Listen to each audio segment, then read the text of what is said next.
Okay, Coach, I saw you here today, and I was wondering if you bumped your head maybe that there's a district close to you guys. Am I wrong?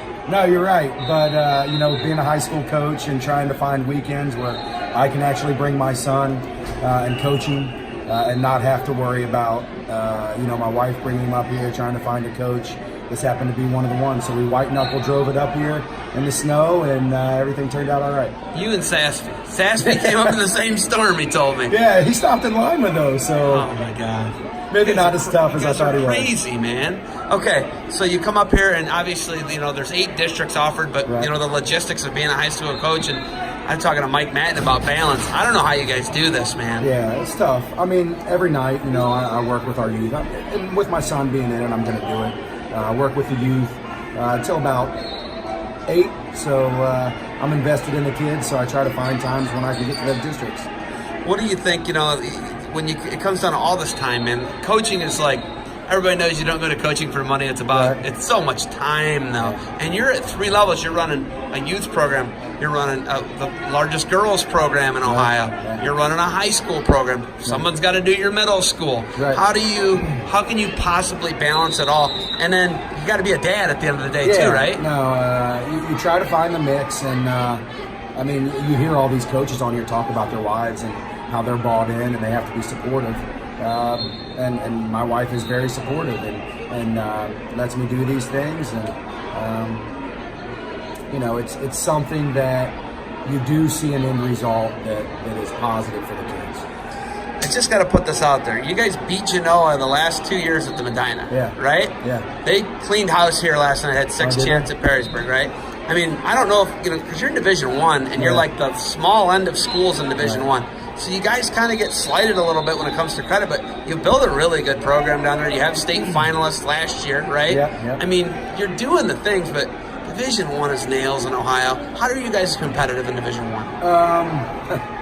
It's working with the kids from youth up. But I think there are some, an unequal playing field, I guess I should say, in terms of OHSA and the way they handle things. But you have to play the cards that are dealt you, and we're D1, so we battle with them all. And you see our kids beat state-ranked guys. Clay was just down at the Fairfield Invitational that we ran it one night on Friday night, and we had a bunch of guys take out a bunch of their guys that are state-ranked. So, we're performing. It's tough. Yeah. Now you look at LaSalle, like we're saying, it's real easy for teams to get good quick. Let's look at the best example. Blair Academy, Bergen Catholic, the Ferrari brothers are leaving, and I understand that's a different state association. And we're going from prep to New Jersey State Association, but it's getting wild. You're a big community guy. You're big into the community. Why are you so big into the community? Why are you such a big believer in community wrestling compared to all-star teams? I am just a huge believer in what wrestling is truly supposed to be. And, I heard someone say it the other day, if my kid doesn't make state finals, then I consider his career a failure. And I said, we have kids that wrestle in our program for 4 years that don't wrestle varsity, and I consider their career a success. So there are a lot of positives that our sport has to offer that people just ignore. If you talk to that person, tell them next time that they don't get it and they should maybe not be parenting, right? That's crazy. That's insane. That's an insane mentality to me. Yeah, but let's be honest. That's the all-star team mentality. That's why all these kids are going here, there. We try to form the relationships with the kids from the ground up so that they want to stay and wrestle for us. But public school, we're going to have the ebb and flow. We're going to have some highs. We're going to have some lows. But in the end, the kids that come through our program, they know me. I know them. I know their parents. When I see them in the grocery store, they're going to stop and talk to me. So, okay. We talked about the girls program. You had the first OAC state championship for girls was at in your gym. Right. Athena Nationals in your gym. Right. What you guys are doing for the girls wrestling, what you do at all levels, it's pretty amazing. You felt like you needed to spend some more time on something, so you started a podcast on top of everything. Yeah. How's the podcast going? It's going pretty good. I'll be honest. Starting it out, I didn't know what the hell I was doing, so you're kind of just flying by the seat of your pants. But Matt Boss got behind me and said, "Hey, we'll help you out with this." And I've gotten to talk to some really cool guys. Jody Strittmatter last week, and and then Michael Kimmerer, Dylan Palacio is coming on tomorrow. So Are you joking? Are you messing with me? Is he coming down to Cincinnati? Yeah, he's actually in Chagrin Falls tonight. He's in going Aurora. to be doing a clinic for us tomorrow. He's at the high school my kids will go to, Kenston, tonight.